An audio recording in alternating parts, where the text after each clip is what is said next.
কি তোমরাও কি এটাকে ফুচকা ভেবেছো নাকি? আরে না না, এটা ফুচকা না। তো চলো এটা কি সেটাই তোমাদের দেখাই। তো হ্যালো গাইজ, আমি মন্দিরা, আমার একটি নতুন ভিডিওতে তোমাদের অনেক অনেক স্বাগত।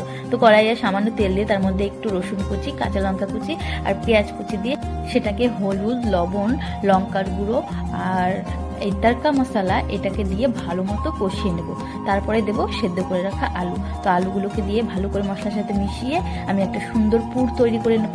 তারপরে দেখো চাটনি বানানোর পালা। তো এখানে আমি তেঁতুলটা গুলিয়ে রেখেছিলাম, সেটার মধ্যে লবণ দিয়ে সামান্য জল জিরা, সামান্য চিনি, টেস্টটাকে ব্যালেন্স করার জন্য রেড অ্যান্ড হট স্পাইসি চাটনি আর পেঁয়াজ আর শসার চাটনিটা এত সুন্দর হয়েছে।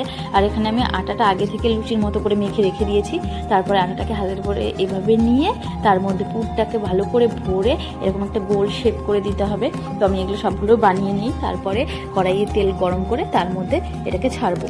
এটাকে পুরো হালকা আঁচে ভাজতে হবে, কারণ পুরো ক্রিস্পি টাইপের হবে, কচুরির মতো। তো এই যে ভাজা হয়ে গেছে দেখো, এবার মাঝখানটা একটু ভেঙে দিয়ে তার মধ্যে চাটনিটা দিয়ে খেতে হবে। সত্যি বলছি, আমার দেখেই এখনো জিভে জল চলে আসছে, এতটা টেস্টি হয়েছে, এতটা টেস্টি। তোমরা বানিয়ে একবার খাবে, তারপরে আমার নাম করবে দেখবে। তো এই দেখো আমি এখন খাচ্ছি, ও কি টেস্ট, দারুণ দারুণ।